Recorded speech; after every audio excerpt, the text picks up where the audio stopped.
Ish. Dunyoda birodarlar, g'arbiga qarasangiz ham, sharqiga qarasangiz ham katta bir zavodga o'xshab qolgan bu dunyo. Hech kimni bo'sh vaqti yo'q. Na otasini ziyorat qilgani vaqti bor, siyla rahim qilishlikka bir vaqti bor, na charchagani vaqti bor, na dam olishga vaqti bor. Musulmonlar shunaqa bo'ladimi?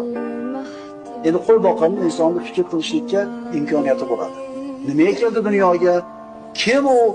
Agar tog'da qo'y boqib yurib, qabristonda oldidan o'tadigan bo'lsa, qabrlarga o'tirib fikr qiladi. Mana bu boyroq odamning qabri ekan. Bu ham o'libdi. Mana bu yozuvni ham qo'yib qo'ymabdi. Kambag'al ekan. Demak, bu ham o'libdi. Men ham o'laman ertaga. Fikr qilishga fursat bo'ladi.